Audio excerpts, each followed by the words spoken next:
Napakaganda ng naging solidarity message nila Ginoong RJ Habiliana at ng grupong Anti-Imperialist Coalition. At mayroon pa tayong lalabing mga tagapagsalita. Dr. Lorin Badoy will be joining us, and also Atty. Valera is on standby, and AP Hugalbot and Captain Valeros will also give solidarity message with us. Pero unahin na ni Daniel si Ginoong.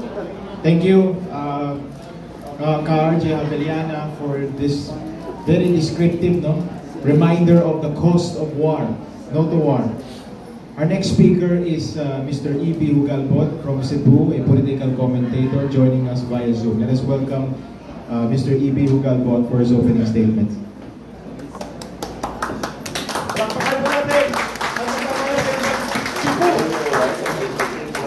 Good morning.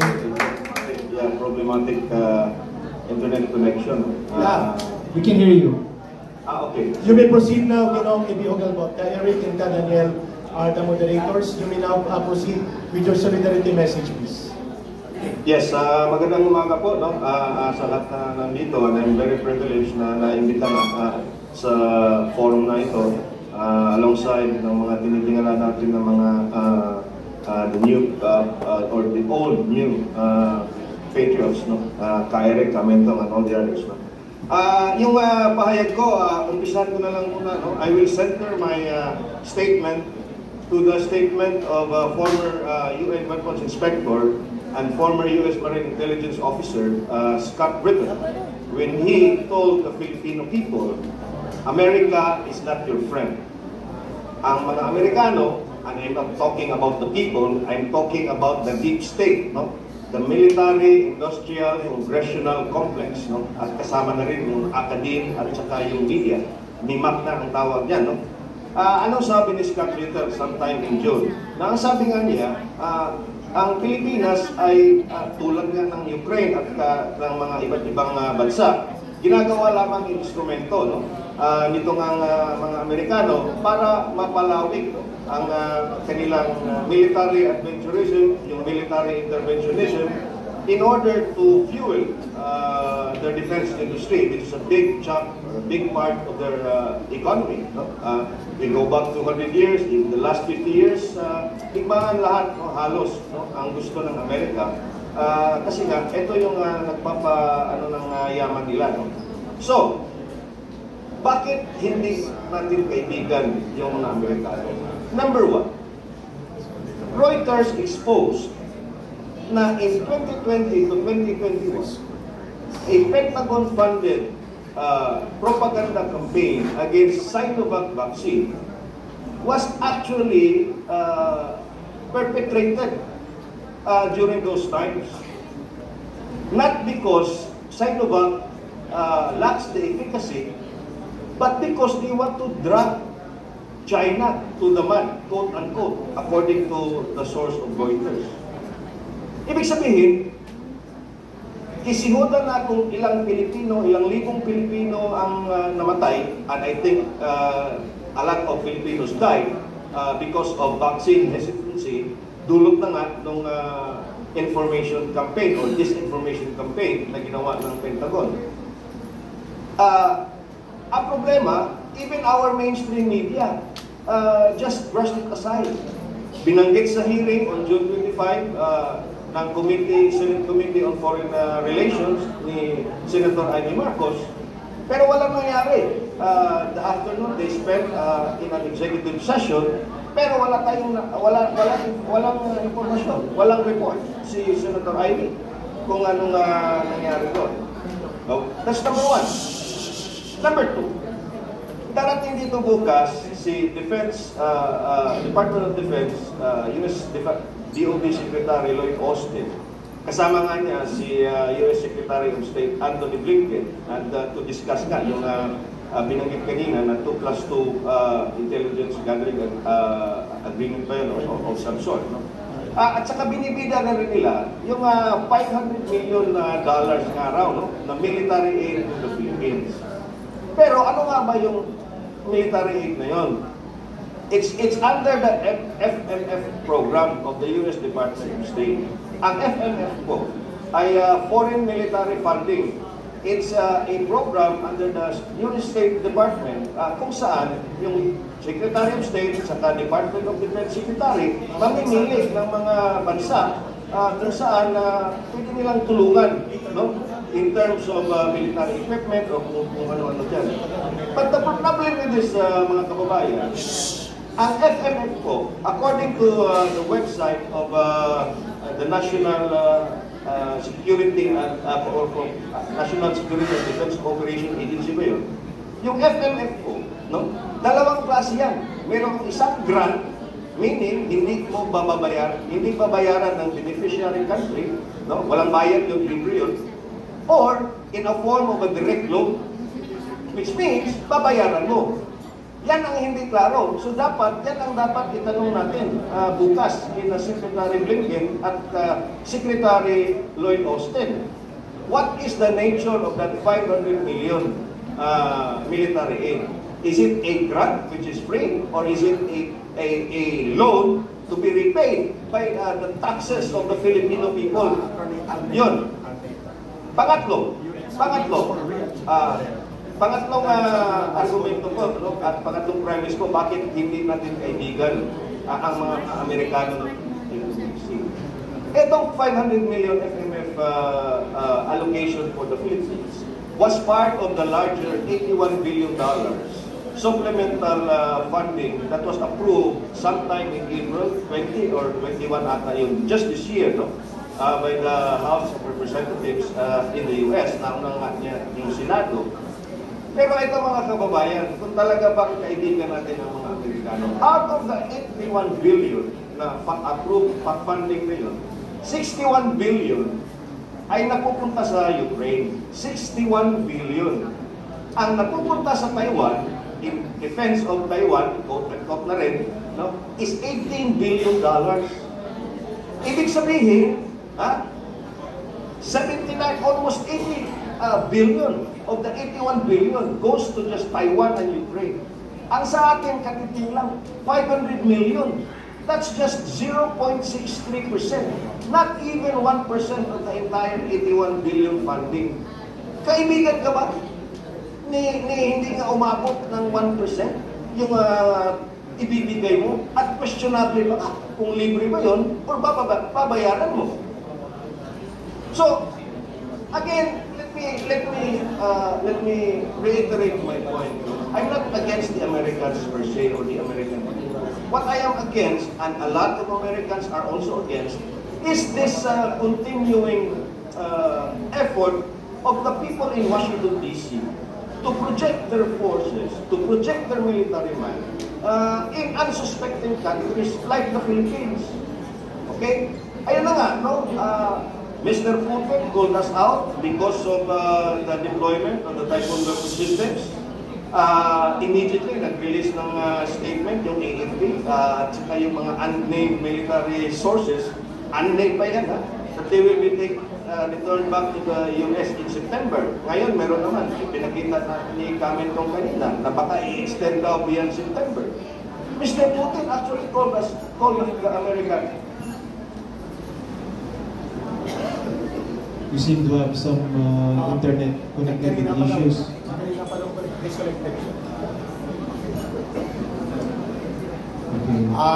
We will try to reconnect and establish another line of communication kay Ginoong Ebi Hugalbot. He is an independent writer and a political commentator.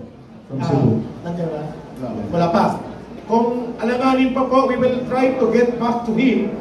Kasi ito po ay mga anti-war crusaders. Isa sa grupo nila mga anti-war crusaders po sila. Daniel, let's try to have siguro muna si Attorney Valera, and then kaming magpapahuli kami nila Ma'am Lorraine Badoy, ni Captain Valero sa Taco.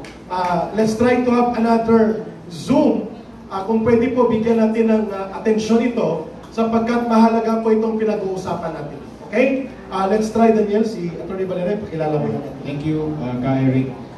Let us try to resume our connection with Mr. Hugalbot later if he gets the connection back. Now let's have Attorney Arnedo Valera. He's an international human rights lawyer and the head of the U.S. Pinoys for Real Change. Let's welcome Attorney Valera for his opening remarks. Thank you. Magandang araw po sa inyong lahat. Sa ngalan po ng U.S. Pinoys for Real Change in the Philippines sa Washington, D.C.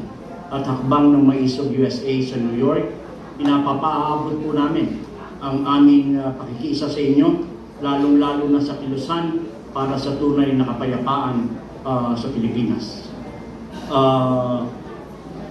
Ngayon, tayo po ay nasa isang sangandaan.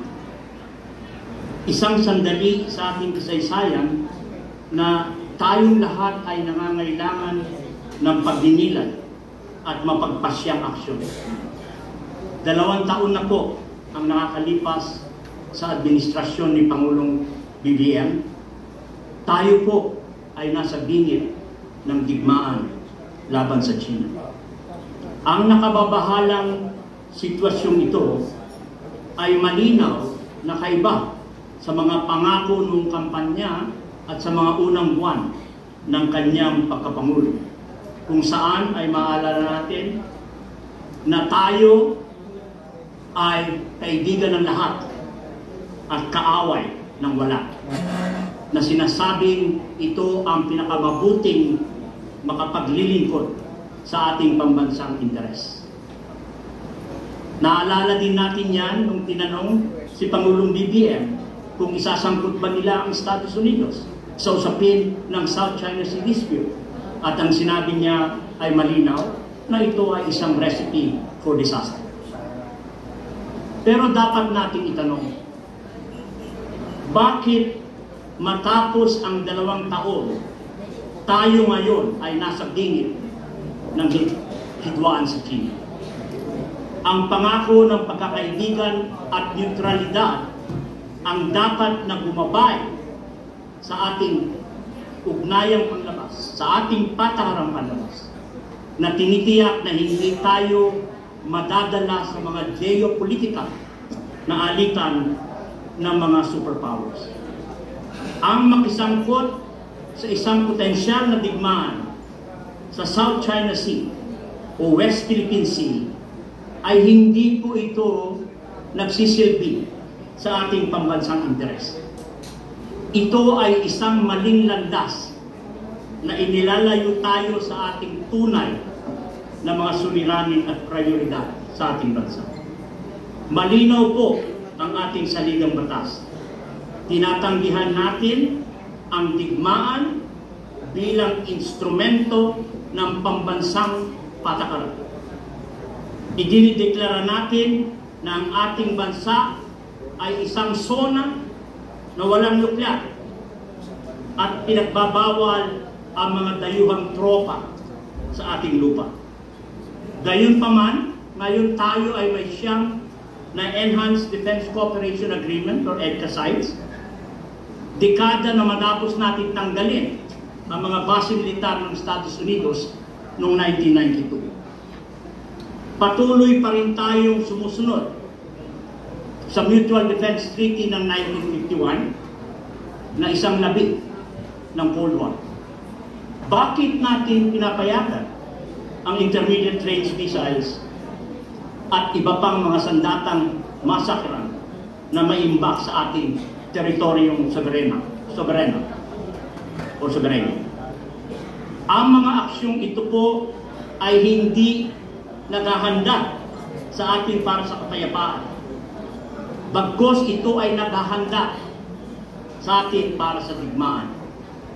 Ang 2016 arbitral ruling ng issue ng South China Sea na humigit kumulang 378 pahina, nabasa ko po yan bilang isang profesor ng International Security and Alliances, ay binibigyan diin po sa katapusan ng desisyon na yan ang pagsusumikap sa negosasyon, diplomasi, dialogo at summit talks upang malutas ang ating mga alitan sa mga claimants ng South China Sea, hindi lamang sa China. Dahil anim po ang competing country claimants yan. Ang administrasyong ito ay dapat magtuon sa mga daan na ito, hindi sa pagpapataas ng tensyon. Nakita natin na mayroong pagbabago ng ihip ng hangin dahil meron tayong organisasyon na katulad na pinamumunuan ni Camerton, ni Kado Paginawan, ni Ka Eric, na kung saan ay tinutulak natin na pag-usapan at gamitin ang dialogue na hindi naman ginagawa. Sinasabi nila, nag-uusap tayo sa China, na wala pong formal na pag-uusap sa China. Wala pong confidence building measures na ginagawa ang ating pamahalaan. Of course, iniba po ang ating ugnayang panlabas na wala na po yung pulisiya na tayo ay kaibigan ng lahat at wala po tayong kaaway.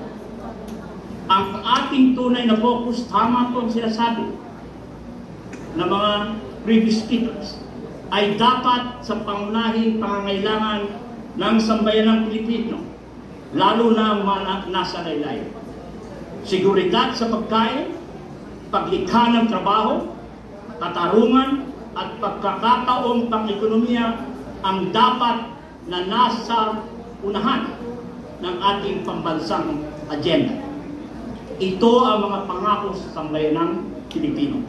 Hindi natin inihalal ang administrasyong ito upang ihatid tayo sa isang digmaan na maaaring makawasak sa ating bansa tulad ng kasalukuyang labanan sa Ukraine.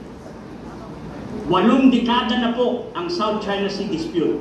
Kahit sa ating henerasyon, even during our lifetime, at the lifetime of the next generation, hindi po mariresolba yan issue ng South China Sea. Kaya we have to think outside of the box at tignan ito, meron bang economic opportunities na pwedeng tignan dito na kung saan ang mga competing claimants will be able to exploit the natural resources for the benefit of mankind. Dapat nating tanggihan ang digmaan sa lahat ng paraan. Kapayapaan at pag-unlad ng ekonomiya, hindi digmaan ang magsisilbi sa ating pambansang interes. Ang pambansang interes po ng Pilipinas ay kakaiba sa pambansang interes ng Amerika, kakaiba sa pambansang interes ng China at ng ibang bansa. Tayo po ang maglalatag kung ano ang ating pambansang interes. Dapat natin ideklara at ampunin ang isang patakaran na magtatatag ng neutralidad bilang mga kasapi ng non-aligned movement sa mundo. Ang makipag-ugnayan sa lahat ng bansa, sa China, sa ekonomiya, palakasin ang kalakalan at komersyo, ay magtatatag ng mga ugnayang pang-ekonomiya sa lahat ng nanais sa bansa, batay sa paggalang po sa ating soberenya bilang isang bansa, at iyan po ay napakahalagang serbilyo. Kung ang mga superpowers po, katulad ng Amerika at China, na ngayon ay nag-uusap upang paigtingin ang kanilang economic ties, bakit tayo nagpapaudyok na pumasok sa gera? Ang kailangan po natin ay palakasin ang economic ties natin sa lahat ng mga bansang gusto makipag-ugnayan sa atin. Hindi po tayo anti-American. Binabatikos natin ang foreign policy.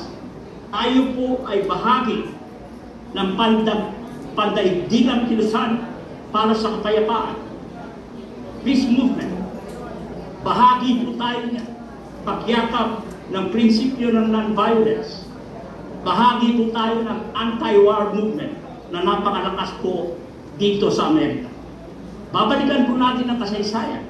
1991-1992, winakasan natin ang 1947 military bases agreement between the Philippines and the United States, bunga ng ilang pangunahing sabi Panguna dyan ang soberanya ng ating bansa. Ang nababagong geopolitical konteksto. Ang mga isyong pang-ekonomiya at panglipunan. At of course, ang nasyonalismo ng ating bansa. Dineklara po ng Korte Suprema natin yan na yung rejection natin ng MBA, Military Bases Agreement ng 1947 na ginawa ng Senado ay constitutional. Ang tanong ko, bakit kailangan natin muling balikan ito sa isang creative forms na kung saan ay meron tayong CASITES at nandyan pa rin ang Mutual Defense Treaty. Malinaw po, kung gusto natin maging isang neutral na bansa, kung gusto natin mag-move forward at umunlad na usaping pang-ekonomiya, kailangan po natin tanggalin at ukasan ang CASITES at i-terminate ang 1951 Mutual Defense Treaty. Thank you. Kaya po sa inyo lahat, nakikisita po kami, taus-puso po kami mananawagan sa ating sambayanan. At sana po ay patuloy tayong kumilos ng pagpapayabong ng ating hanay upang itulak natin ang tunay na kapayapaan at tunay na pagbabagong pang-ekonomiya sa ating bansa. Maraming salamat po at pagpalain po tayo. Maraming salamat, Attorney Arnedo.